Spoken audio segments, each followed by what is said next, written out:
Buenos días, mis queridos hermanos. Le ruego a nuestro Dios que nos envíe su Espíritu, que nos capacite, que nos ayude a entender su palabra y su perspectiva, que podamos entender la auténtica realidad. Hoy trataremos de reflexionar sobre un texto que lo encontramos en el Deseado de todas las gentes, que está titulado La Ley del Nuevo Reino. A través de esta reflexión, queridos hermanos, debemos de entender con profundidad qué es lo que nuestro Dios trata de transmitirnos, y haciendo una evaluación con la realidad en la cual vivimos, tenemos que darnos cuenta si estamos en obediencia, si somos parte de este reino o no. Por lo tanto, la reflexión está titulada La Ley del Nuevo Reino. Y vamos a ver qué es lo que nos trata de decir nuestro Dios.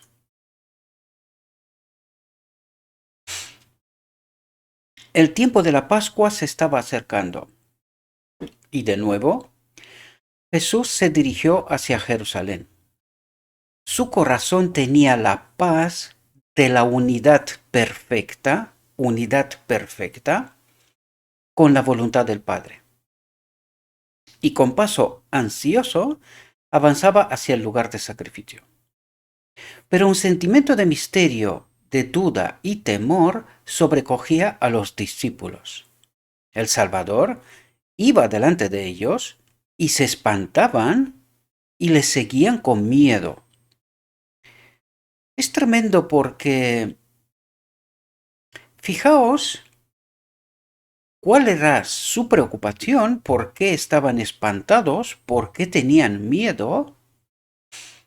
Y tenemos que mirar tipo antitipo. Siempre os invito a que hagáis esto, porque es así como debemos de entender y asumir lecciones, ¿verdad? Tratar de entender realidades. Ver si sus experiencias se repiten hoy y cuáles son los fundamentos, las razones, ¿verdad?, de estas experiencias, para que podamos entender y evaluar nuestra realidad. Y fijaos lo que dice. Otra vez Jesús llamó así a los 12 y con mayor claridad que nunca, fijaos, con mayor claridad que nunca, les describió su entrega y sufrimientos. He aquí, dijo él, subimos a Jerusalén y serán cumplidas todas las cosas que fueron escritas por los profetas del Hijo del Hombre. Profetas del Hijo del Hombre. Es decir, de Cristo mismo, ¿verdad? Porque será entregado a las gentes y será escarnecido e injuriado y escupido, y después de que le hubieren azotado, le matarán, mas al tercer día resucitará. Y aquí podemos ver que Cristo les está explicando, dice, con claridad, más claridad que nunca, el futuro próximo, ¿verdad? A pocos días por delante, ¿verdad? Lo que está por acontecer. Y fijaos lo que les pasa a ellos. Dice, pero ellos nada de estas cosas entendían. Y esta palabra les será encubierta, dice, y no entendían lo que se decía. Ahora, para que puedas entender esta frase, dice, pero ellos nada de estas cosas entendían. Y tenemos que entender en este cuadro, en esta perspectiva, tenemos que entender que es Cristo. Es Cristo mismo lo que les explica la verdad. O sea, ¿qué más podía hacer? Pero fijaos por qué los discípulos no logran entenderle. Fijaos, porque tenemos que entender por la frase que leímos al principio. Dice, el Salvador iba delante de ellos y se espantaban y le seguían con miedo. Ahora, en la reflexión anterior yo les dije, el cristianismo, es decir, seguir a Cristo, porque esto es ser cristiano, seguidor de Cristo, ¿verdad? Y el miedo son incompatibles. Claro, ¿por qué nos dice el texto que ellos iban, o sea, ellos se espantaban y le seguían con miedo? ¿Qué espíritu tenían dentro? Estando con Cristo. Nosotros tenemos que entender esta realidad y asumir esta realidad, queridos, porque vais a ver verdades profundas aquí. Hoy vamos a entender quién es la iglesia. Y os lo dije en reflexiones anteriores que es Cristo la iglesia. Por lo tanto, los apóstoles estaban con o en la iglesia con miedo, es decir, con un espíritu extraño. Y vais a ver por qué digo esto, porque nos lo dice el texto, pero tengo que ayudaros a entender desde el inicio de qué nos habla, qué es lo que está pasando, ¿verdad? Y los apóstoles tenían un espíritu extraño. Por eso dice, pero ellos nada de estas cosas entendían, a pesar de que el mismo Cristo dice con mayor claridad que nunca, les describió lo que estaba por acontecer y lo que estaba escrito también por los profetas. Y ellos no entienden, estando en la iglesia, con la iglesia. Espero que podáis entender este cuadro porque lo que trata de presentarnos aquí viene a desarrollar todo el resto, ¿verdad? Viene a detallar el resto. Y recordad que el texto, es decir, el título del tema es La ley del nuevo reino. Es decir, ¿cómo se manifiesta la ley en el nuevo reino? ¿De dónde? ¿Nuevo dónde? En la tierra. Porque en el cielo este reino funciona desde la eternidad, ¿verdad? Por lo tanto, lo que Cristo viene aquí es explicarles cuál es su reino, cuál es la ley y cómo se manifiesta esta ley, ¿verdad? Cómo se vive en su reino, bajo esta ley, ¿verdad? Y aquí, en este cuadro que trata de presentarnos, trata de abrir nuestra mente y decirnos, queridos, podéis estar en la iglesia, con la iglesia, que es Cristo, y lo vais a ver porque no estoy diciendo las cosas porque sí, sino que la iglesia es Cristo. Lo dijimos en reflexiones anteriores, y nosotros no entendemos igual que los discípulos porque no tenemos el espíritu correcto. Lo digo de principio, vuelvo otra vez a decir, necesitamos ser honestos, entender realidades. Mi propósito no es ofender a nadie. En términos absolutos lo digo.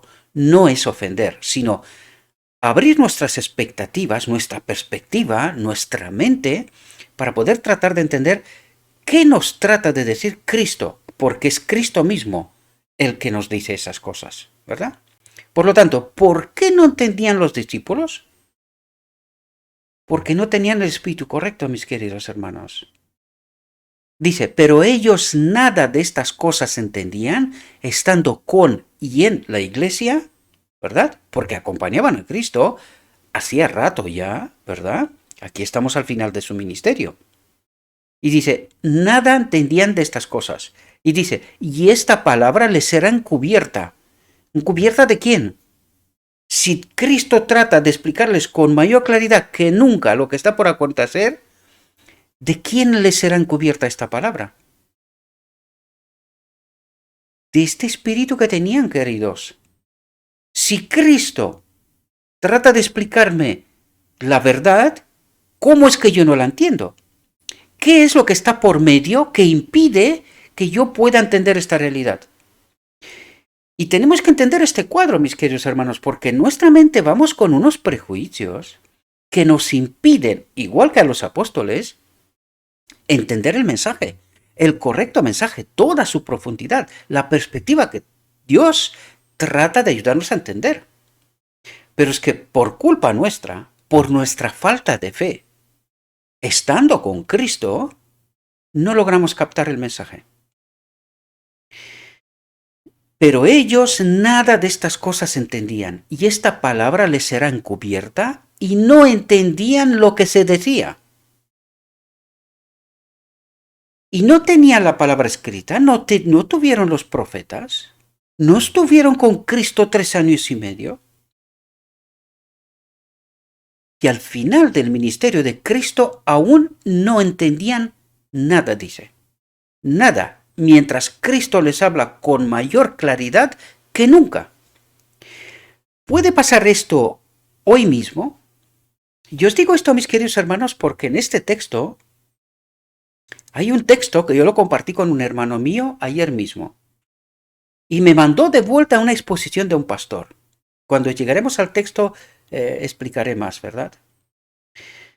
Pero quiero que entendamos qué concepto tenemos nosotros y lo errados que estamos en no entender lo que Cristo trata de revelarnos, y nosotros vivimos en un mundo construido por nosotros mismos, por el hombre quiero decir, creemos más a los hombres que a Cristo, más en lo que dicen los hombres que en lo escrito está. Y cuando Cristo trata con mayor claridad de explicarme la realidad, yo rechazo, debido a mis prejuicios, a nuestra mentalidad, a lo que los maestros de Israel trata una y otra vez de implementar en medio de nosotros, de tal manera que somos, ni ellos no entienden, o si entienden, manipulan con mucha destreza, ni nosotros tampoco. Y no dijimos en la última reflexión que todos aquellos que están acompañados por el Espíritu de Cristo tienen esa destreza, este ajuste fino en detectar el engaño y la mentira cuando se le predica o se le presenta, ¿verdad? Pero esto solamente es posible cuando el Espíritu de Cristo nos acompaña. Si no nos acompaña, si no está con nosotros, si no estamos dispuestos a someternos a su santa voluntad, no entenderemos. Y esto es justo lo que está pasando aquí. Los apóstoles no logran entender a Cristo. ¿Hay alguien que les puede explicar más que Cristo? No. Les explica a Cristo mismo con mayor claridad que nunca y no entienden. ¿Por qué subrayo tanto esto? Porque, queridos, ¿nos pasa esto a nosotros? Puede pasar que ante la verdad, y proclamar incluso, porque esta persona a la que yo le mandé el texto, que ya lo comentaremos cuando llegue el momento, dice y afirma que cree en el Espíritu Profecía. Y yo le presento un texto del Espíritu Profecía y me manda de vuelta un mensaje que no quiero comentar de quién, porque es que no os quiero marear la cabeza, con manipulaciones y con interpretaciones interesadas, porque seguramente la habéis escuchado, es inevitablemente que habéis escuchado estos mensajes. Entonces digo, yo me hice la pregunta, digo, ¿cómo es posible que tú le pongas la verdad delante y no se dé cuenta del error? ¿Cómo es posible esto? ¿Cómo es posible? Porque incluso esta misma persona está reclamando y hablando en contra de la doctrina de la Trinidad como una falsedad en medio de nosotros. Es decir, ¿aceptas que hemos apostasiado de la verdad? Sin embargo, se te presenta la verdad y te niegas a asumirla. Y me está desconcertando, ¿verdad? Pues, hija, y este tema ya estaba preparado de antes. O sea, no está preparado en base a esto, por si a alguien se le ocurre esta idea. No, en absoluto. Este tema ya lo tenía preparado. Solamente lo que he hecho es añadir este mismo texto que envié a este amigo mío y solo he completado lo que el mismo Cristo nos va a decir, ¿verdad? Y os digo todas estas cosas, mis queridos hermanos, porque necesitamos estar atentos, darnos cuenta del peligro que tenemos, igual, porque esto fue lo que le dije a él también. Digo, cuidado que estás ante la misma elección de Adán en Edén. y se te presenta una verdad contaminada y no eres capaz de detectar el engaño. Y por eso resalto para que podamos entender que podemos estar en la iglesia, podemos estar ante la palabra de Dios, que nos hable el mismo Cristo y que tengamos esta misma experiencia de los apóstoles, que no entendamos nada.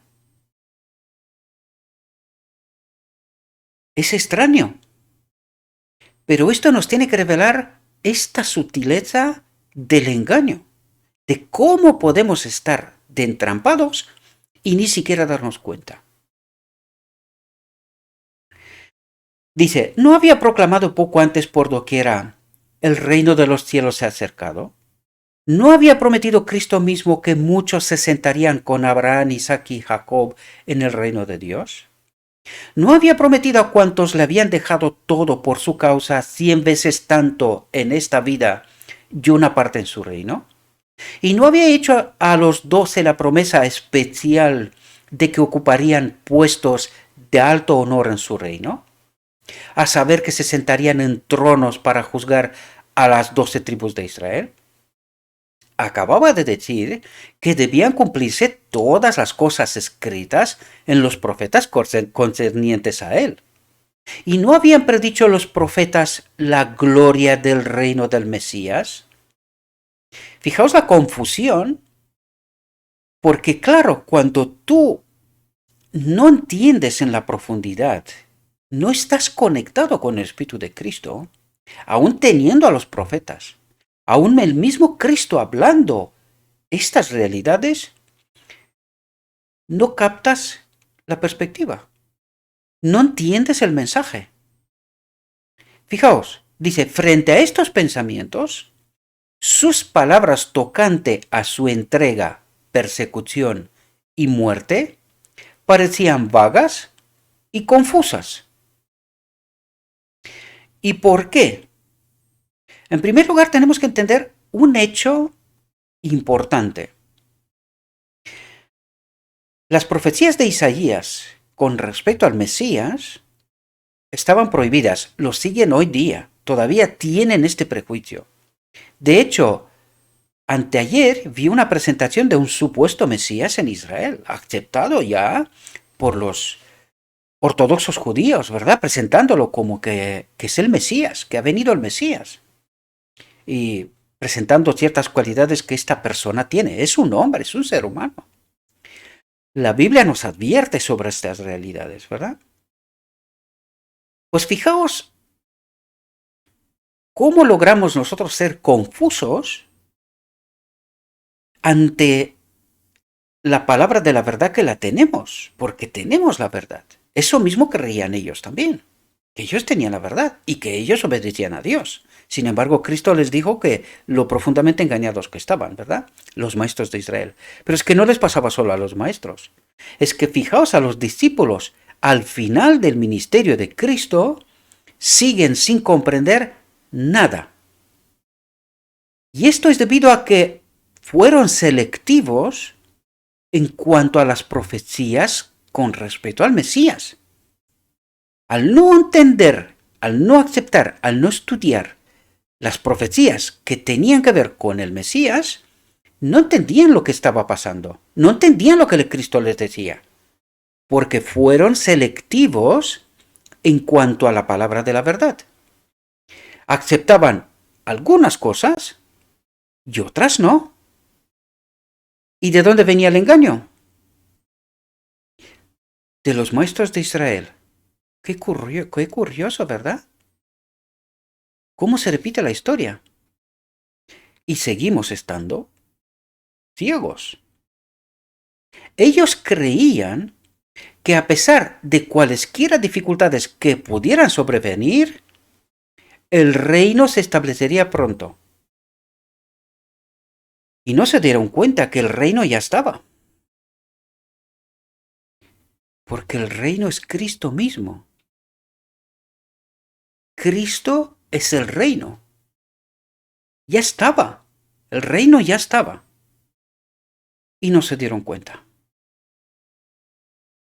Juan hijo de Zebedeo, había sido uno de los primeros discípulos que siguieran a Jesús. Él y su hermano Santiago habían estado entre el primer grupo que había dejado todo por servirle. Alegremente habían abandonado su familia y sus amigos para poder estar con él. Habían caminado y conversado con él. Habían estado con él en el retiro del hogar y en las asambleas públicas. Él había aquietado sus temores, aliviado sus sufrimientos y confortado sus pesares. Los había librado de peligros y con paciencia y ternura les había enseñado hasta que sus corazones parecían unidos al suyo y en su ardor y amor anhelaban estar más cerca de él que nadie en su reino. En toda oportunidad posible, Juan se situaba junto al Salvador y Santiago anhelaba ser honrado con una estrecha relación con él. Por lo tanto, fijaos, más cerca de Cristo no se puede estar. Sin embargo, estaban equivocados. Y vamos a verlo. La madre de ellos era discípula de Cristo también, ¿verdad? Y le había servido generosamente con sus recursos. Con el amor y la ambición de una madre por sus hijos, codiciaba para ellos el lugar más honrado en el nuevo reino. Por esto, los animó a hacer una petición. La madre y sus hijos vinieron a Jesús para pedirle que les otorgara algo que anhelaban en su corazón. Os dije antes que no tenían el espíritu correcto, ¿verdad? Pues aquí podemos ver cómo se manifiesta la antiley. Y vamos a entender precisamente, porque aquí nos coloca el contraste entre cuál es la ley y qué no es la ley, o la antiley, como la llamo yo, ¿verdad? ¿Cuál es su reino y cuál no es su reino? Y todo esto se lo enseña en medio de los apóstoles y con ellos mismos, para darnos a ti y a mí, querido, una lección que nos tiene que servir hasta en la eternidad, que es donde yo deseo y espero, confío, que estemos todos. Algún día, en la eternidad, me gustaría que hablemos de estas cosas, ¿verdad? Abiertamente, sin prejuicios, sin este velo que nos impide hoy entender la realidad, la perspectiva que Dios trata de presentarnos. Y que constantemente, mis queridos hermanos, no sé si decir que rechazamos, aunque el resultado final es esto, ¿no? Pero no somos capaces de romper este velo y mirar más allá, ¿verdad? Mirar y llegar hasta esta perspectiva que Dios trata de presentarnos. Y fijaos lo que hace Cristo. Dice, ¿qué queréis que os haga?, preguntó él. La madre pidió, di que se sienten estos dos hijos míos, el uno a tu mano derecha y el otro a tu izquierda en tu reino. Esta es la manifestación de la antiley en realidad. Porque, ¿cuántos apóstoles eran? 12. Sin embargo, podemos ver aquí que no habían aprendido la lección de la ley del nuevo reino, porque ellos, ¿qué deseo tienen? De este espíritu extraño, que lo hablamos en la reflexión anterior, de enseñorearse sobre los demás. Y este no es el espíritu de Cristo. Este es un espíritu extraño. Lo más curioso es que fijaos lo que lo motiva. Vamos a ver qué nos dice Cristo, ¿verdad? Dice, Jesús los trató con ternura y no censuró su egoísmo por buscar preferencia sobre sus hermanos, sobre los otros apóstoles, ¿verdad? Leía sus corazones y conocía la profundidad de su cariño hacia él. Es decir, parten de un razonamiento que podía ser aceptable, ¿verdad? Sin embargo, el resultado es desastroso. El amor de ellos no era un afecto meramente humano, ¿verdad? Porque nos acaba de hablar, lo dejaron todo por Cristo, ¿verdad? Aunque fluía a través de la terrenidad de sus conductos humanos, era una emanación de la fuente de su propio amor redentor. Él no lo criticó, sino que lo ahondó y purificó, dice. Aquí es interesante. ¿Cuál es la obra de Cristo hoy, en el día de la expiación? La purificación, ¿verdad? La santificación. ¿Qué es lo que hizo Él justo antes de ser crucificado, resucitado, irse al cielo? Purificó a los apóstoles, ¿verdad? ¿Cómo? Con la verdad. Es decir, ellos estaban confusos. Lo leímos antes. Estaban confusos. Sin embargo, Cristo los purifica. ¿Cómo? Explicándole la verdad. Enseñándoles cuál es el error. ¿Por qué su perspectiva era errónea, equivocada? ¿Y cuál era la auténtica? Y dice, él no lo criticó, sino que lo ahondó, es decir, profundizó en el tema y lo purificó, es decir, trató de quitar fuera todo lo que era basura, quedándose con lo que era puro, lo que era verdad. Dijo, ¿podéis beber el vaso que yo he de beber y ser bautizados del bautismo de que yo soy bautizado? Ellos recordaron sus misteriosas palabras que señalaban la prueba y el sufrimiento, pero contestaron confiadamente, podemos. Consideraban que sería el más alto honor demostrar su lealtad compartiendo todo lo que aconteciera a su Señor. ¿Eran ellos realmente conscientes de lo que esto significa? Pregunto, ¿lo somos nosotros? ¿Somos tan rápidos como ellos en decir que nosotros también podemos beber de este vaso? ¿En verdad lo estamos dispuestos? Porque Cristo viene a explicarnos esta realidad, esta perspectiva. ¿Cómo se entra en el reino de Dios? O mejor dicho, ¿cómo se sale de este reino? Vamos a ver si podemos nosotros entender también en profundidad y también estamos dispuestos, como los apóstoles, aunque ignoraban por ahora de qué se trataba, pero cuando entendieron, sí que fueron hasta el final. Entendieron que de este reino no se puede salir de otra manera y que en el reino de Cristo no se puede entrar de otra manera. Y vamos a ver si nosotros también estamos dispuestos a esto. Y Cristo les dice, a la verdad, mi vaso beberéis, y del bautismo de que yo soy bautizado, seréis bautizado, dijo él.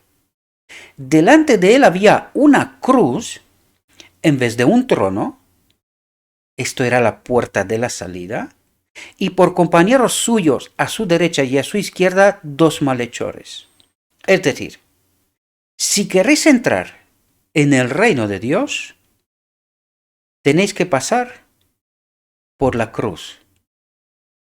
Es decir, morir a sí mismos. ¿Estamos nosotros dispuestos también a esta realidad? ¿Queremos salir de este reino en verdad, pasando por la cruz para poder entrar en el reino de Dios? Por eso les decía la palabra, el que quiere preservar su vida la perderá, mas el que la pierde la ganará.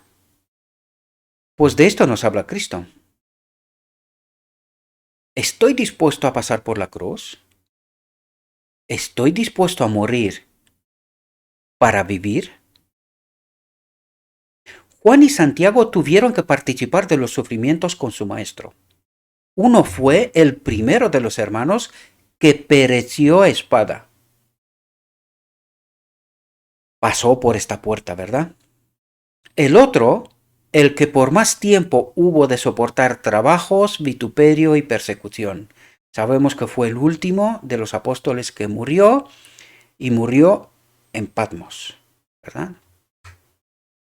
Mas el sentaros a mi mano derecha y a mi izquierda, continuó Jesús, no es mío darlo.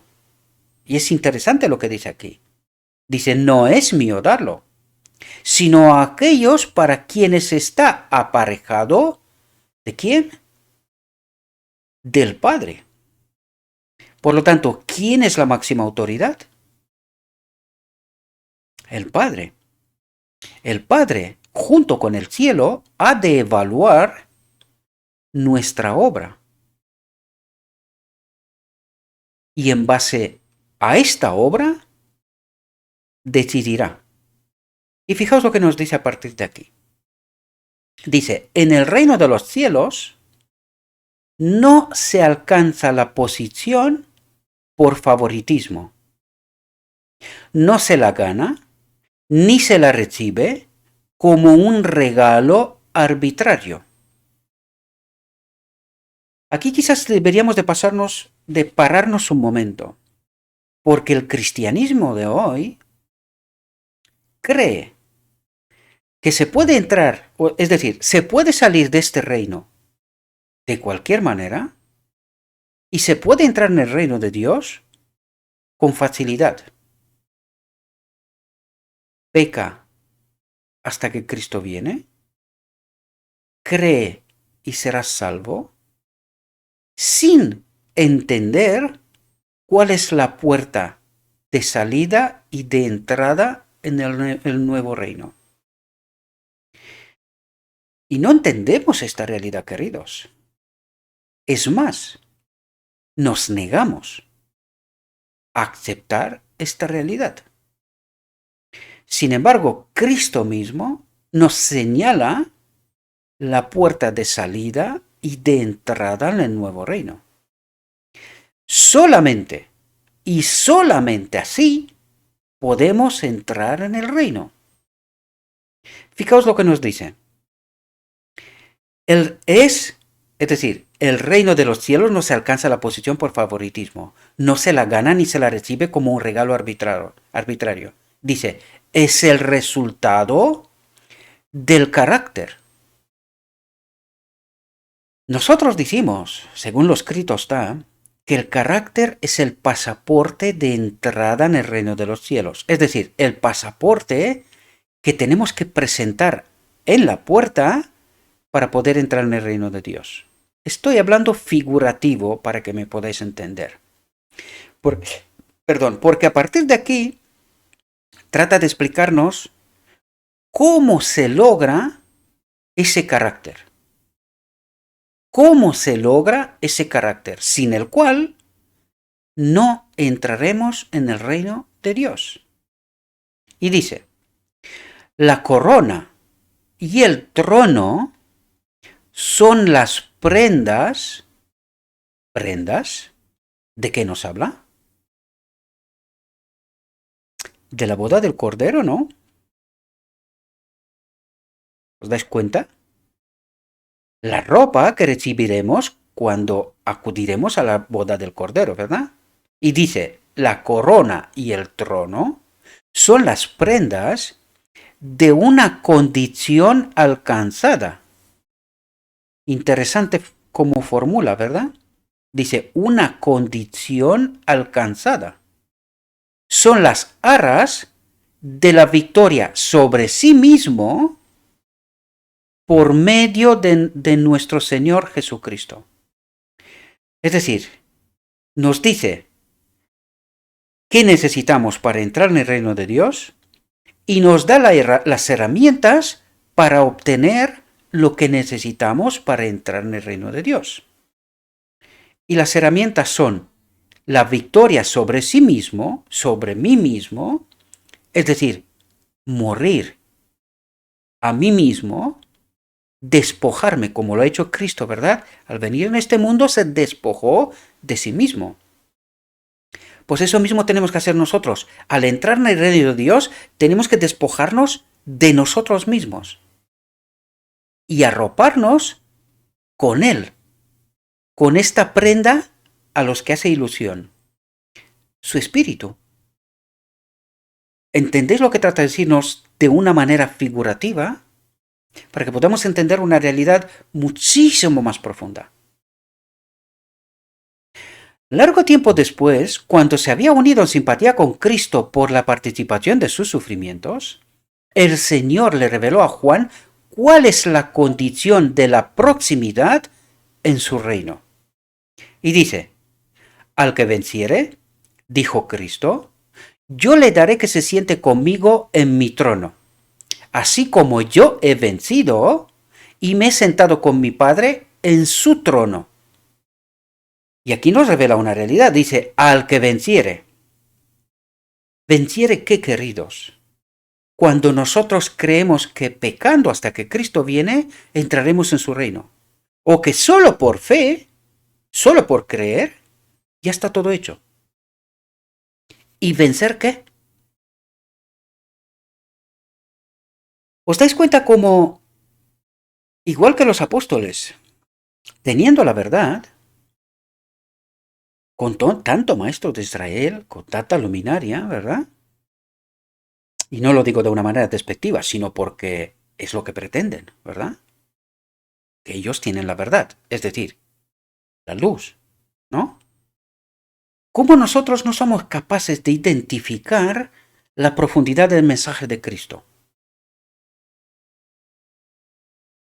Porque tenemos doctrinas y teorías que son totalmente contrarias a lo que Cristo nos dice. Nos habla con claridad lo mismo que a los apóstoles y nosotros seguimos confusos, no entendemos. Y dice, al que venciere, dijo Cristo, yo le daré que se siente conmigo en mi trono. Curioso, porque antes dijo que era el Padre. Claro, aquí hay otra lección. El Padre y Cristo son uno. Lo que decide uno, decide el otro. Esto nos habla sobre la ley. Sometimiento sobre la ley. Vivir en la ley. Dice, yo le daré que se siente conmigo en mi trono, así como yo he vencido y me he sentado con mi Padre en su trono. Al que venciere, yo lo haré columna en el templo de mi Dios. Ahora, aquí hay una pregunta importante. Dice, yo lo haré columna en el templo de mi Dios. ¿Este templo está construido? Ya está. ¿Y desde cuándo? ¿Desde cuándo está este templo construido? ¿Y por qué dice que él hará columnas que sostienen ese templo? ¿Qué tratará de decirnos? Si este templo está desde la eternidad, ¿cómo que este templo está sin columnas? Aquí hay una verdad profunda, mis queridos hermanos, que tampoco comprendimos. No entendemos qué es el templo de Dios. No entendemos esta profunda realidad. Este templo está desde la eternidad hasta la eternidad. Pero no es lo que nosotros imaginamos. Es mucho más allá. Es toda la creación de Dios. Este es su santuario, del cual este mundo aún no es parte. Lo fue, pero se salió. Ahora este mundo ha de ser purificado para ser llevado al templo de Dios, al santuario de Dios. Y que esta figura es mucho más amplia. Por eso dice que los apóstoles serán columnas en este templo, que sostendrán el templo de Dios en la eternidad. Esto quiere decir que los apóstoles podrán contar con todos los redimidos una historia que el cielo solo ha visto, pero no ha vivido. Por eso los apóstoles serán columnas en este templo. Sostendrán el gobierno de Dios durante la eternidad. Por eso trato de explicaros que aquí hay mucha más profundidad, mis queridos hermanos, sobre cuál no paramos a meditar y identificar realidades profundas, lecciones que Dios trata de darnos. Y al no estar atentos, al estar con el velo, al no ser provistos de su espíritu, no captamos, no detectamos en toda su profundidad. Al que venciere yo lo haré columna en el templo de mi Dios, y nunca más saldrá fuera, dice, del templo. ¿Entendéis de lo que nos habla? Y escribiré sobre él, fijaos lo que dice, escribiré sobre él el nombre de mi Dios, del Padre. ¿Esto qué significa? Tendrá el Espíritu del Padre, tendrá la ley, nos hace referencia a la boda del Cordero, al decreto divino. Esto es lo que trata de decirnos. Y, fijaos lo que dice, y mi nombre nuevo. Es decir, tendrá el Espíritu del Padre y el Espíritu de Cristo. Esto es lo que trata de decirnos, queridos. Y esto también nos quiere decir que son una. El apóstol Pablo escribió, porque yo ya estoy para ser ofrecido, y el tiempo de mi partida está cercano. He peleado la buena batalla, he acabado la carrera, he guardado la fe, por lo demás me está guardada la corona de justicia. El Espíritu, el nombre del Padre, el Espíritu del Padre, la ley, ¿verdad? La cual me la dará el Señor juez justo en aquel día. ¿De qué nos habla Pablo? De final del día de la expiación, del decreto divino, de la boda del Cordero. ¿Entendemos? El que estará más cerca de Cristo será el que en la tierra haya bebido más hondamente, dice, del espíritu de su amor desinteresado. Uy, uy, uy, uy, uy, qué palabras más profundas aquí, ¿verdad? Dice, el que estará más cerca de Cristo, ¿dónde? En su trono, en su reino, ¿verdad? El que estará más cerca de Cristo será el que en la tierra haya bebido más hondamente del espíritu de su amor desinteresado.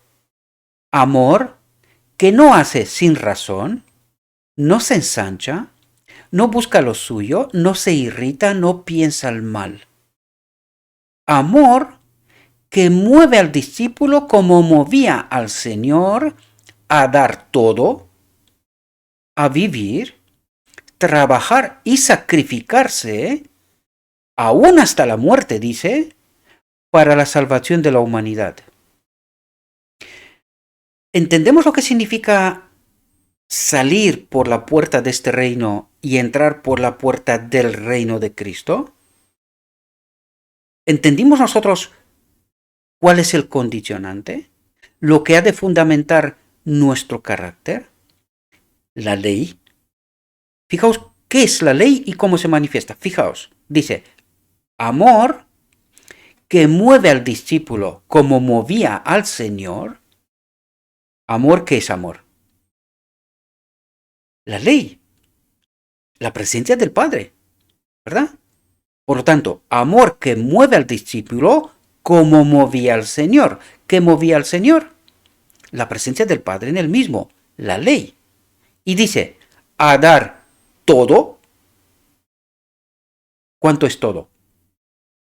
Todo. A vivir, trabajar y sacrificarse, dice, aún hasta la muerte, referencia a la cruz, muerte a sí mismo, para la salvación de la humanidad, dice. No para mí, no, dice, para la salvación de la humanidad. Aquí hay toda una teología, para que entendamos, escondida. Porque cuando te pones a analizar esta frase, te mueres. Te mueres. Porque aquí dice que tienes que darlo todo, vivir y sacrificarte, aún hasta la muerte, pero no para ti. Dice, para la salvación de la humanidad.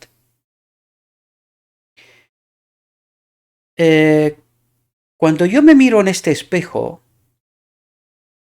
y analizo mi realidad, hay algo de lo que Cristo me está diciendo de qué es la ley, qué es su reino, ¿verdad? Hay algo de lo que me está diciendo Cristo en mí y en la iglesia que supuestamente es de Cristo. ¿Vemos esto en medio de nosotros? ¿Veo esto en mí mismo? ¿Tengo esta disposición? ¿Quiero pasar por esa puerta? ¿Y cómo concuerda esto que pecamos hasta que Cristo viene o solo creer y ya está hecho todo? ¿Cómo encaja? Digo todas esas cosas, mis queridos hermanos, porque creo que vivimos un falso evangelio. Alguien nos está contando una verdad contaminada. Y que de ninguna manera con esta verdad contaminada podemos pasar por esta puerta en el reino de Dios. Y no cuestionamos, no nos preguntamos, no tratamos de entender por qué Cristo dice esto. Y esto nos revela que no entendemos la ley y no entendemos ni siquiera el reino de Dios, el cual dijo que Él lo trajo en medio de nosotros. Dice, está en medio de nosotros, pero ¿vivimos nosotros esta ley y en su reino? Lo vivimos según lo que acabo de decir, porque está escrito, no lo digo yo, está escrito. Amor que mueve al discípulo como movía al Señor, a dar todo. Cuando dice todo, ¿cuánto es todo? Evaluado vosotros, a vivir, trabajar y sacrificarse aún hasta la muerte. O sea, esto es todo para la salvación no mía, dice de la humanidad. Esto es una entrega total, completa, incondicional a Cristo. ¿Esta es nuestra experiencia real? ¿Lo es? ¿Y seré salvo? Interesante cuestionamiento, sobre cual os invito, mis queridos hermanos, que paréis a pensar, porque no es cualquier cosa. Si quieres ser salvo, y quiero ser salvo, no es cualquier cosa. Este espíritu, dice, se puso de manifiesto en la vida de Pablo.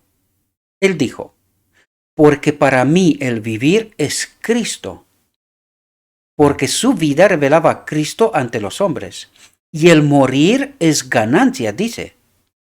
Claro, porque él entendió lo que dijo Cristo. El que preserva su vida, la perderá. Y el que la pierde, la gana. Por eso dice él, y el morir es ganancia. Ganancia para Cristo. La muerte misma pondría de manifiesto el poder de su gracia y ganaría almas para él. Será engrandecido Cristo, dice, en mi cuerpo, dijo él, o por vida o por muerte. Pablo era un ser humano. Si algunos creen que Cristo era un Dios en la tierra, pues ¿qué decimos de Pablo? Rebajemos el estándar, ¿verdad? Por decirlo de alguna manera. Siquiera en el espejo de Pablo podríamos mirar, podríamos decir al menos lo que dijo Pablo. ¿Y somos salvos?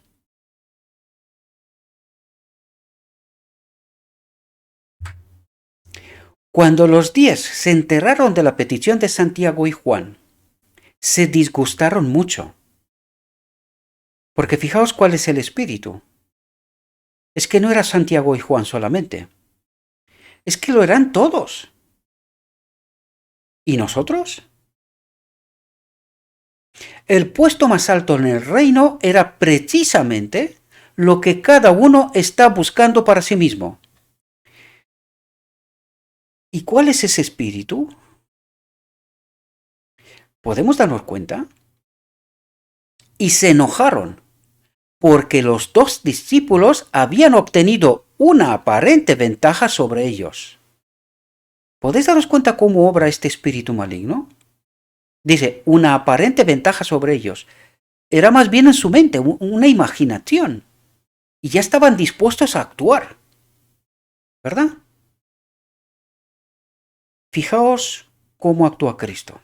Dice, otra vez, pareció renovarse la contienda en cuanto a cuál sería el mayor, cuando Jesús, llamándolos así, dijo a los indignados discípulos, sabéis que los que se ven ser príncipes entre las gentes, se enseñorean de ellas, y los que entre ellas son grandes, tienen sobre ellas potestad.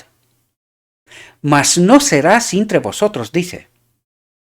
¿Y qué es lo que está tratando de hacer Cristo aquí? Fundamentar su iglesia, queridos. Mas entre vosotros no será así. O mas no será así entre vosotros. Mejor dicho, para ser exactos con el texto. ¿Y qué es lo que está haciendo Cristo aquí? ¿A quién se está dirigiendo? A los apóstoles. ¿Y qué es lo que les está diciendo? Que entre vosotros no hay nadie más que nadie. Todos sois iguales. ¿Y quién es la iglesia? Esto vamos a averiguar enseguida, porque necesitamos entender estas profundidades, queridos. Estamos tan profundamente equivocados. ¿De quién es la iglesia? ¿Qué es la iglesia? ¿Cuál es la ley y cómo se manifiesta? Y nosotros nos atrevimos a decir que somos seguidores de Cristo, es decir, cristianos, sin comprender lo que Cristo nos quiere decir, nos quiere transmitir, nos quiere enseñar. A través del mismo. Es la lección de su propia vida. Dice, en los reinos del mundo, la posición significaba engrandecimiento propio, es decir, la antiley, egoísmo, yo soy más, yo sé más, yo soy la autoridad. ¿Entendemos? Se obligaba al pueblo a existir para beneficio de las clases gobernantes. La influencia, la riqueza y la educación eran otros tantos medios de dominar al vulgo para que sirviera a los dirigentes. ¿Cuáles eran los medios para dominar? Dice, la influencia, la riqueza y la educación. ¿Esto ocurre entre nosotros? ¿Esto nos clasifica? El que más tiene, la riqueza, el que más educado está, ¿verdad? ¿O la influencia? ¿Está esto en el medio del pueblo de Dios? ¿Esto clasifica al pueblo de Dios? ¿Ocurre esto en la iglesia? Y si es así, ¿de quién es esa iglesia? Vamos a seguir porque necesitamos entender verdades, queridos hermanos, profundas, a las cuales nos negamos a tratar de entender. Las clases superiores debían pensar, decidir, gozar y gobernar. Las inferiores debían obedecer y servir. Pero esto no era solamente para el mundo. Ahora viene para nuestra casa. Y dice, la religión, como todas las demás cosas, era asunto de autoridad. Dice, era asunto de autoridad. ¿Y quién es la autoridad? Se esperaba que el pueblo creyera y practicara lo que indicaran sus superiores. ¿Superiores? ¿En la iglesia de Cristo? ¿Pero no dijo Cristo, mas no será así entre vosotros? Interesante, porque aquí necesitamos entender verdades, queridos. Lo repito y lo subrayo porque necesitamos entender quién es la iglesia, qué es la iglesia, quién es la ley, cómo se manifiesta. Necesitamos entender estas cosas, queridos. Si no, no podemos entrar por la puerta del reino de Dios. Se esperaba que el pueblo creyera y practicara lo que indicaran sus superiores. Cuando dice pueblo se refiere a la iglesia. Se desconocía totalmente el derecho del hombre como hombre de pensar y obrar por sí mismo. ¿Por qué? Porque hay quien tiene autoridad para hacerlo. Vosotros no tenéis que pensar, solo obedecer y ejecutar. Ya hay quien piensa en medio de la iglesia. Cristo, fijaos lo que estaba haciendo Cristo, fijaos para que podamos entender realidades. Cristo estaba estableciendo un reino sobre principios diferentes, dice. Él llamaba a los hombres no a asumir autoridad, sino a servir, a sobrellevar los fuertes las flaquezas de los débiles, los fuertes las flaquezas de los débiles. ¿Es así como pasa en la iglesia? El poder, la posición, el talento y la educación colocaban a su poseedor bajo una obligación mayor de servir a sus semejantes. ¿Qué es lo que ha hecho Cristo? Le ha dado la vuelta al sistema. ¿Cómo está el sistema en este mundo? ¿Y cómo está en el reino de Dios? El que más autoridad tiene es el que más sirve. ¿Es lo que está pasando en la iglesia? ¿Entendimos nosotros bien los principios del reino de Cristo? Aún al menor de los discípulos de Cristo se dice, porque todas las cosas son por vuestra causa. El Hijo del Hombre no vino para ser servido, dice, sino para servir y para dar su vida en rescate por muchos. Él nunca se colocó a sí mismo como autoridad, sino que fue la verdad, el espíritu que habitaba en él, el que lo puso donde realmente era su sitio. Él nunca habló sobre sí mismo. Él siempre presentó la autoridad al Padre. ¿Esto ocurre en medio de nosotros? ¿De su iglesia? El Hijo del Hombre no vino para ser servido, sino para servir y para dar su vida en rescate por muchos. Entre los discípulos, Cristo era en todo sentido un un portador de cargas. Él compartía su pobreza. Practicaba la abnegación personal en beneficio de ellos.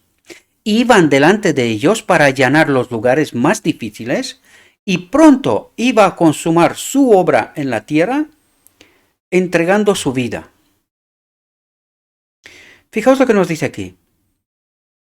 El principio por el cual Cristo se regía, debe regir a los miembros de la iglesia,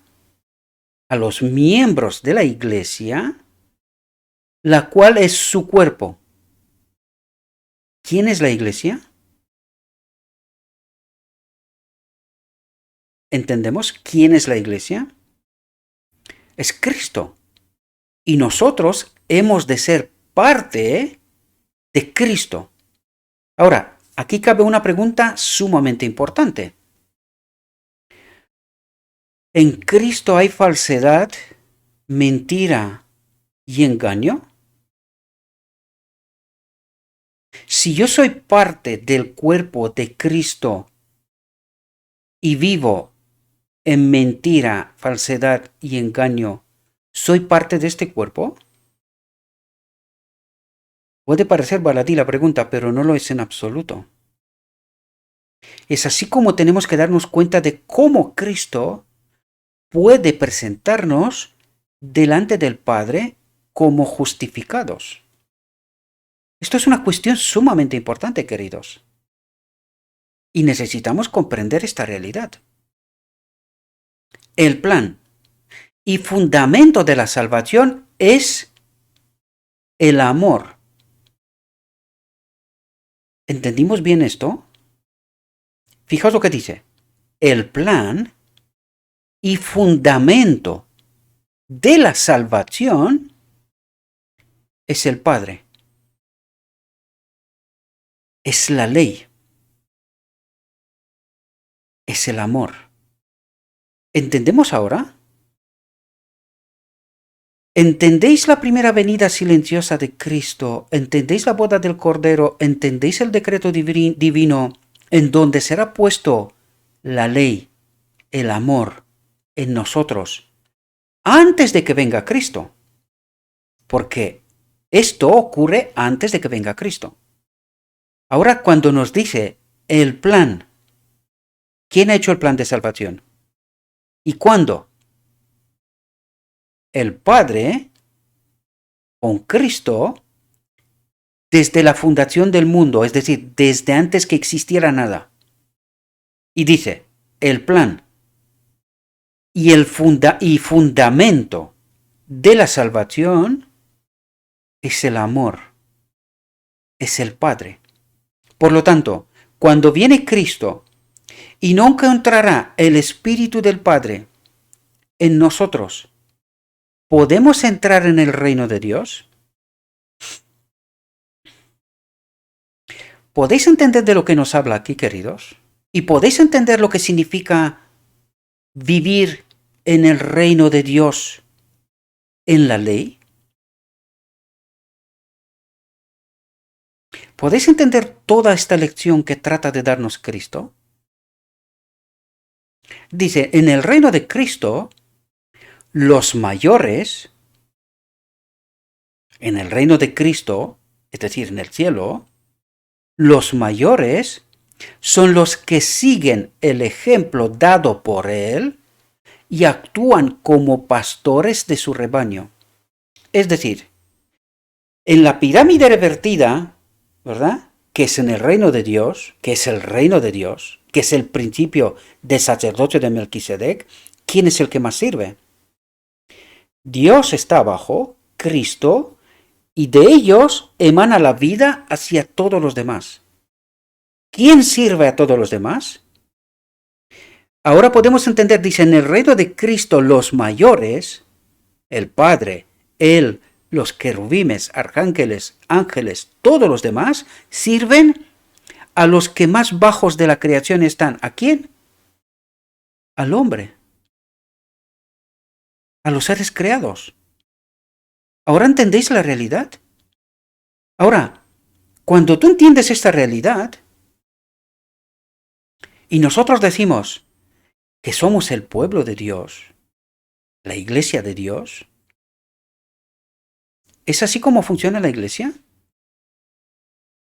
¿Bajo este principio? ¿Entendimos nosotros la lección que Cristo trata de darnos? ¿O vivimos bajo otro esquema. ¿Y de quién es ese esquema?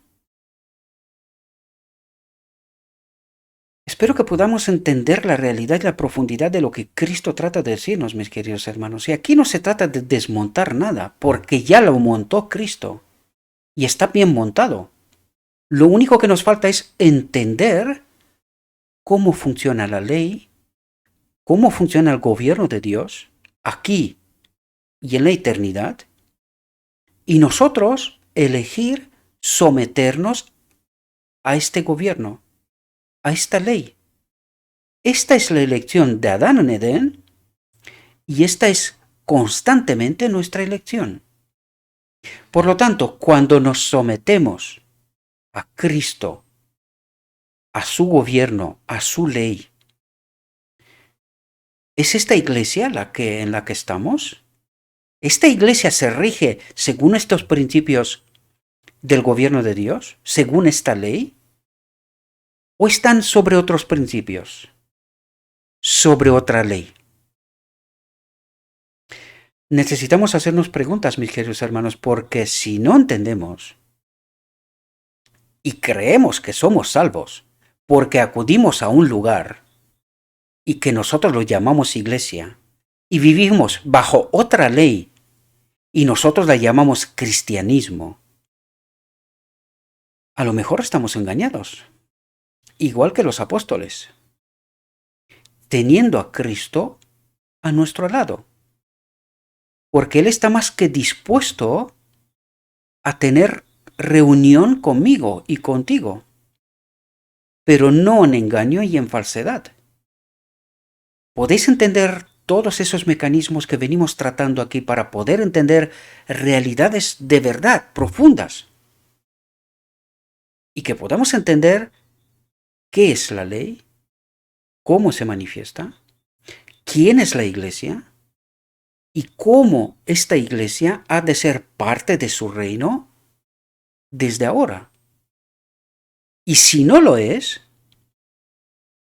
¿pretendemos entrar en el reino de Dios? Pues no entendemos que nosotros tenemos que experimentar esto ahora. Si no lo experimentamos ahora, no lo experimentaremos nunca. No nos dice Dios que aunque nos metería en su reino, no nos va a gustar. Por lo tanto, no entraremos. Si no experimentamos esto ahora, no lo experimentaremos nunca, porque no nos va a gustar. Y aquí tengo un texto que es el texto que os comentaba yo al principio, que se lo mandé a mi amigo, y al cual me mandó como respuesta un sermón, al cual no voy a hacer referencia porque lo siento que tengo que decir esto, pero es una basura, no era más que una hora de manipulación. Manipular según esta organización, ¿verdad? A las cuales tenemos que traer ofrendas y diezmos, ¿verdad? Para que algunos puedan ejercer su autoridad. No la de Cristo, su autoridad, ¿verdad? Pero vamos a ver aquí si entendemos cuál es la iglesia, cómo la mira Dios. ¿Cuál es su auténtica iglesia? Y fijaos lo que nos dice aquí. Dios posee una iglesia. Dice, no es una catedral, ni la iglesia oficial establecida, ni las diversas denominaciones. Nos quedamos sin iglesia, queridos, según el concepto que tiene la mayoría. ¿Os dais cuenta? Nos quedamos sin iglesia, sea que es católica, ortodoxa o cualquier otra denominación. Nos acaba de dejar sin iglesia, porque Cristo dice que Dios posee una iglesia, pero no es ninguna de estas, ni una catedral, ni la iglesia oficial establecida, ni las diversas denominaciones. Y fijaos cuál es su iglesia construida sobre su principio, que es el principio eterno. Fijaos lo que dice, sino el pueblo que ama, dice. Ama, no repudia, no. Ama a Dios y guarda sus mandamientos. ¿Cuál es su iglesia? Espero que podamos entender esta profunda realidad, queridos, que rechazamos.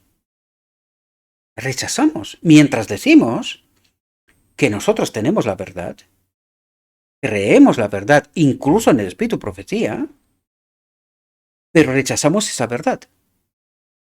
Y no logramos entender cuál es la auténtica iglesia sobre la cual nos habló Cristo hasta ahora a los apóstoles. Les dijo, mas entre vosotros no será así. Vosotros no ejerceréis autoridad unos sobre otros, porque todos sois iguales, sometidos a la ley, a Dios. ¿Podemos entender? Sino el pueblo que ama a Dios y guarda sus mandamientos. Porque donde están 2 o 3 congregados en mi nombre, allí estoy yo en medio de ellos. Por lo tanto, ¿cuál es la iglesia?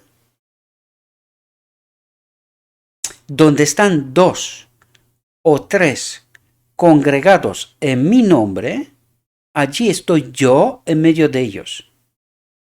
Aquí está la iglesia, quiere decir, porque la iglesia es Cristo.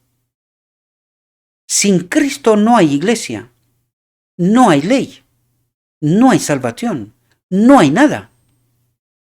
¿Podemos entender? Aunque Cristo esté aún entre unos pocos humildes, dice, esta es su iglesia. ¿Qué me decís, queridos? Aunque Cristo está aún entre unos pocos humildes, esta es su iglesia. Pues sólo la presencia del alto y sublime, que habita la eternidad, puede constituir una iglesia. ¿Quién es la iglesia? ¿Dónde está la iglesia? Espero que podamos entender la realidad, mis queridos hermanos. Y esto no es para nada contradictorio con la iglesia. Lo único que nosotros vivimos en un engaño y no entendemos qué es la iglesia, quién es la iglesia, qué es la ley, cómo se manifiesta. Esto es todo. Porque su iglesia está organizada. Lo hablamos en reflexiones anteriores, igual que en su reino. Pero en su reino solo hay una autoridad. La ley, a la cual el mismo Cristo se somete y es parte de ella. Desgraciadamente nosotros vivimos bajo la antiley, experimentamos la antiley, a esto le llamamos iglesia, y en estas condiciones el pueblo supuesto o profeso de Dios cree que es salvo. Donde 2 o 3 que aman y obedecen los mandamientos de Dios están presentes. Jesús, donde 2 o 3 que aman y obedecen los mandamientos de Dios están presentes, Jesús los preside, ya sea en un lugar desolado de la tierra, en el desierto, en la ciudad o encerrados en los muros de una prisión. ¿Dónde es la iglesia?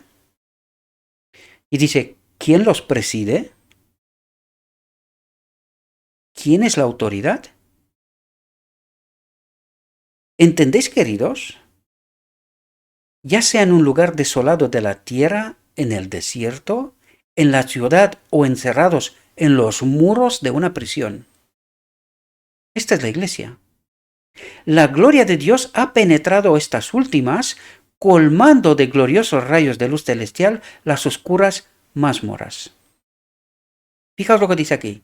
Sus santos pueden sufrir, pero sus sufrimientos, como los apóstoles de antaño, esparcirán su fe y ganarán almas para Cristo y glorificarán su santo nombre. Dice, la más amarga oposición dirigida por los que odian la gran norma moral de justicia de Dios no deberían sacudir, ni lo harán, al alma firme que confía plenamente en Dios. Y aquí tenemos que pararnos un momento, mis queridos hermanos, porque claro, aquí nos habla de persecución en medio del pueblo de Dios, ¿verdad? Dice, la más amarga oposición dirigida por los que odian la gran norma moral de justicia de Dios no deberían sacudir ni lo harán a los que sí aman a Dios y su ley. Por lo tanto, eso tiene que pasar en medio de su iglesia. Ahora, quiero que os quiero explicar una realidad que reside de lo escrito está, ¿verdad? Es decir, Cristo dijo que el trigo y la cizaña habitarán juntos hasta el final del tiempo. Es Él el que separará el trigo de la cizaña, no nosotros.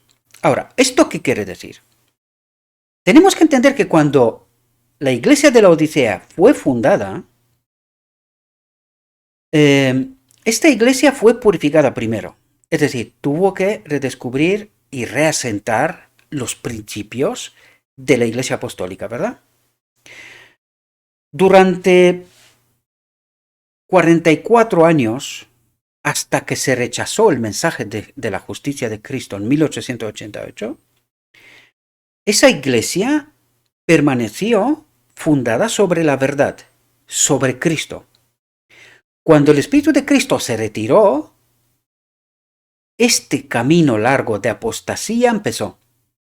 Por lo tanto, es así como se explica de qué es lo que les está pasando a nuestra iglesia, ¿verdad?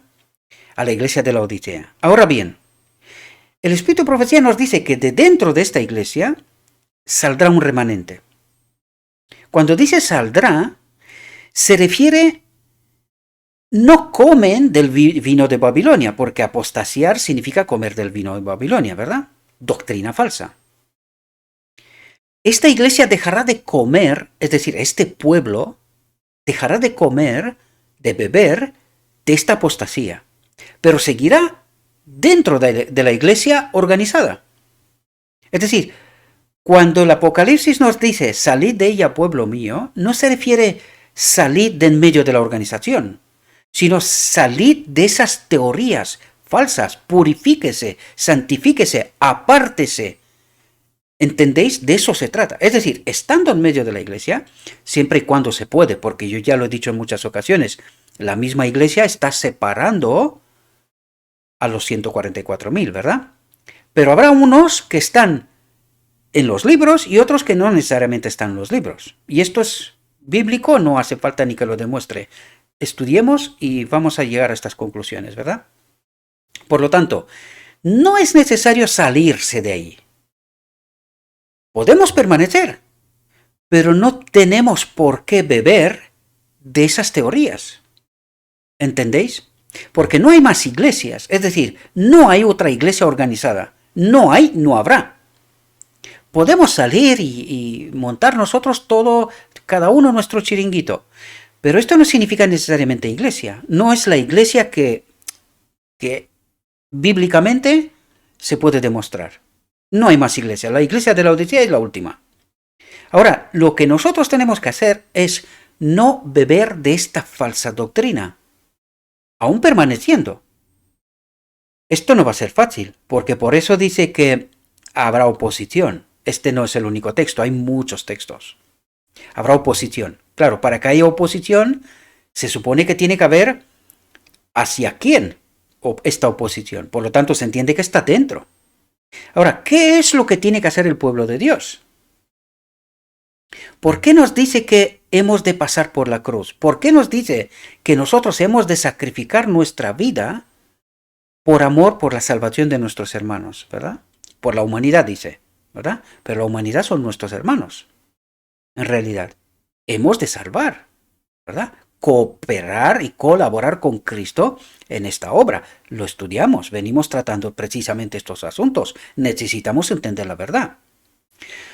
Por lo tanto, para que haya oposición se supone que tiene que haber hacia quién tener oposición. Por lo tanto, los hijos de Dios, ¿qué es lo que harán? Clamarán la apostasía, la falsedad. Lo que estamos tratando de hacer en este ministerio. Yo sigo yendo a la iglesia. Que me marginalizan, que algunos me miran de aquella manera. ¿Y qué? ¿No nos acaba de decir Cristo cuál es su auténtica iglesia? ¿Podéis entender? Su auténtica iglesia son los 144.000, que salen ¿de dónde? De todas partes. De todas partes. Por eso nos dice cuál es su iglesia. Aquellos que aman a Dios y guardan sus mandamientos. Y son de todas partes. No señala una iglesia en concreto. Que a una iglesia, a la iglesia de la Odisea, se le dio un mensaje y una obra específica, sí. Pero si ha apostasiado, ¿quién toma este mensaje y quién proclama este mensaje? Sino los 144.000, ¿no? Los 144.000, ¿qué harán? Predicarán la verdad de Cristo. ¿Y eso despertará animosidad? Sí. ¿Y el zarandeo? También. Por lo tanto, hemos de permanecer dentro. ¿Por qué? Hay otro aspecto que tenemos que tener en cuenta. Dentro de la iglesia tiene que verse el carácter de los que obedecen y aman a Dios en contraste con aquellos que solo creen, ¿verdad? Solo creen que aman y obedecen a Dios. Por lo tanto, estos caracteres tienen que hacer contraste. ¿Por qué? Para que los que están en la falsedad puedan darse cuenta de la realidad, que tengan también su oportunidad de aceptar en verdad a Dios.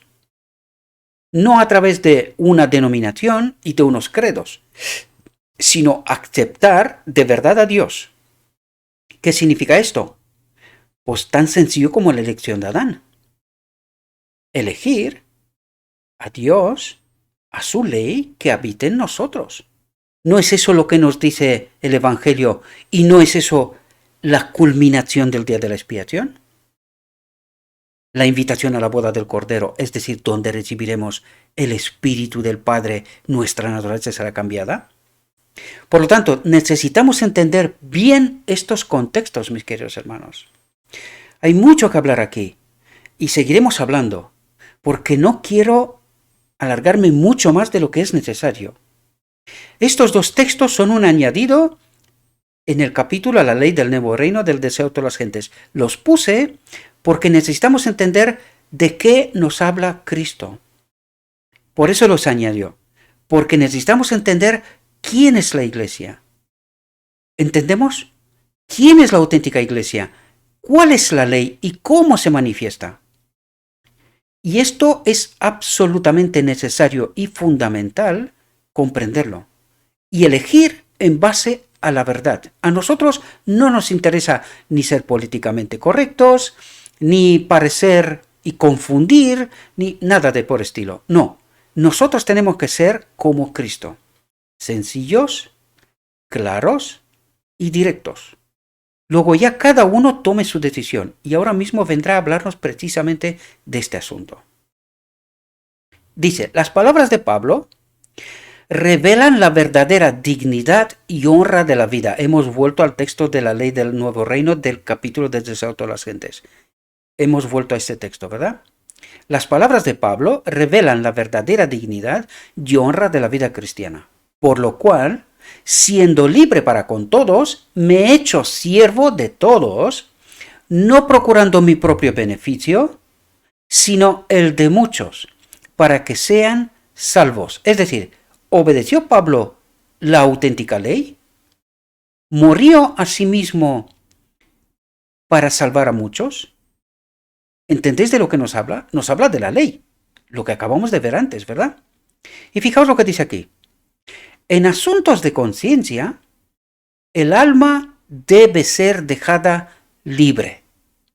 Ninguno debe dominar otra mente, juzgar por otro o prescribirle su deber. Dios da a cada alma libertad para pensar y seguir sus propias convicciones, de manera que cada uno de nosotros dará a Dios razón de sí. Es decir, Dios me preguntará, ¿qué he hecho con la palabra y con su espíritu? Es decir, con Cristo, con la verdad. Y me preguntará a mí.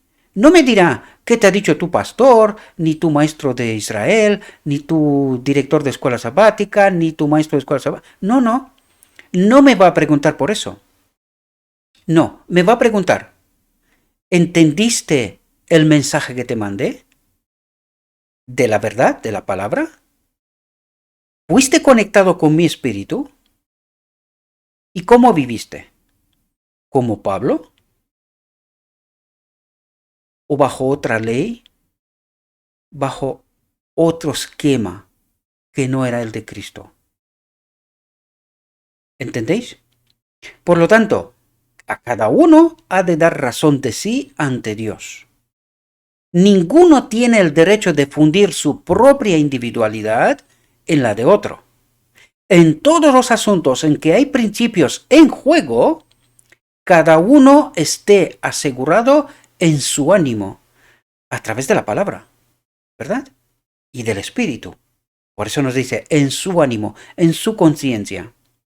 En el reino de Cristo no hay opresión señoril ni imposición de costumbres, dice.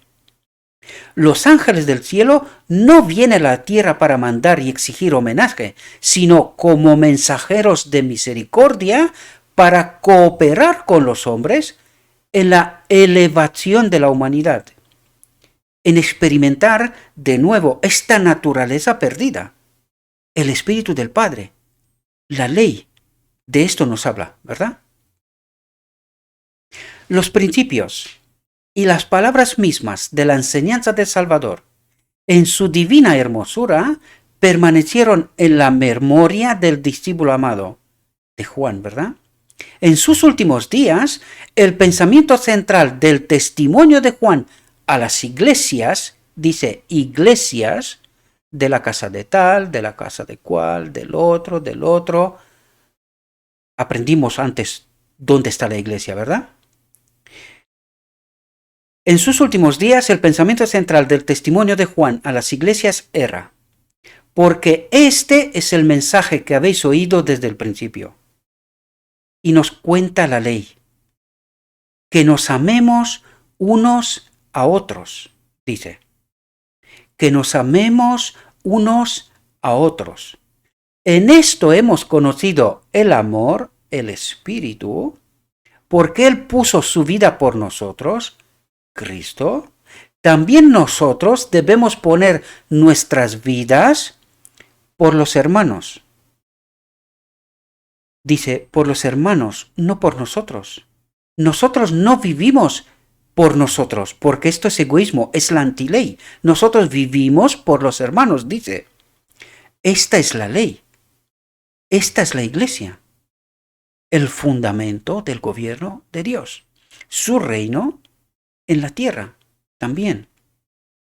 Este es el principio bajo cual podemos y debemos de vivir si queremos ser parte del reino de Dios. Dice, tal era el espíritu que animaba a la iglesia primitiva. ¿Y por qué se va a la iglesia primitiva? Porque solamente en esta iglesia que fundó el mismo Cristo podemos encontrar las bases, los fundamentos de la auténtica iglesia, los fundamentos de su reino, la ley. ¿Podemos entender? Y por eso nos manda directamente a esta iglesia, la que era pura, sin contaminar. Luego se contaminó, pero en principio fue pura. Después del derramamiento del Espíritu Santo, la multitud de los que habían creído era de un corazón y un alma. Y ninguno decía ser suyo algo de lo que poseía. Es decir, no experimentaban el egoísmo. Todo lo que conseguían y recibían del mismo Cristo Porque tenemos que entender que todo lo que tenemos, todo lo que somos, todo lo que recibimos, es de Cristo, no es nuestro. Por eso ellos experimentaban la ley.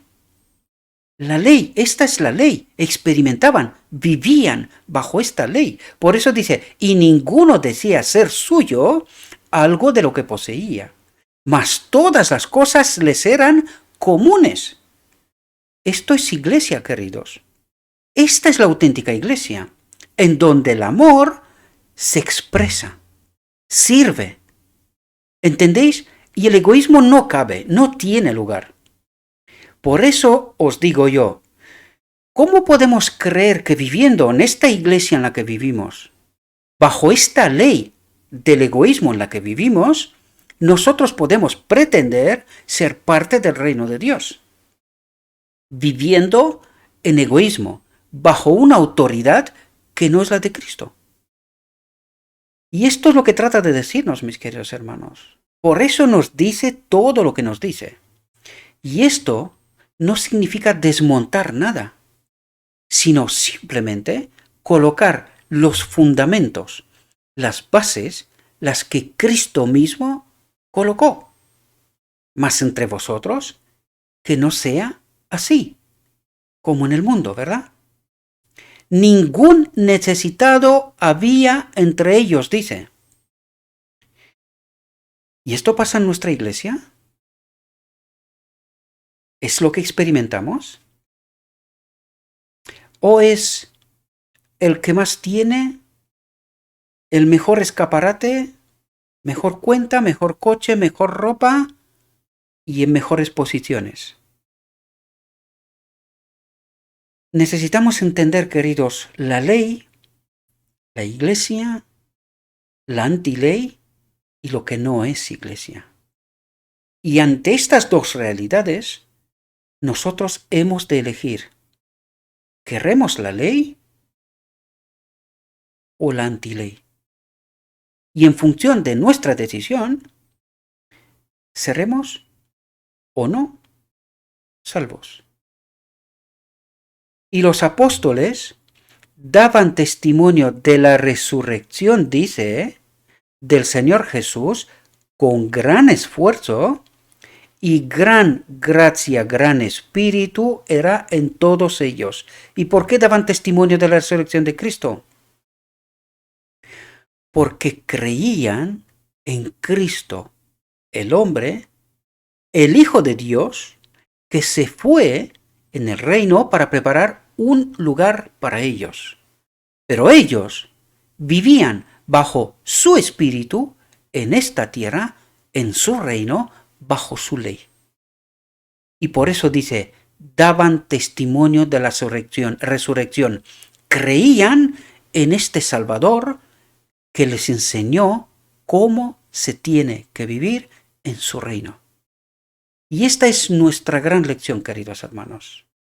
No se trata de desmontar nada, sino que estando en la iglesia, hemos de vivir en el reino de Dios, ser muestra de que nuestro Redentor vive y nosotros vivimos con Él. Él en nosotros, la ley en su reino. Espero, mis queridos hermanos, que esta reflexión os haya podido ayudar. Espero que podamos poner fundamentos reales, verdaderos. Dejemos de vivir en engaño y en falsedad. Los auténticos hijos de Dios son atalayas que dan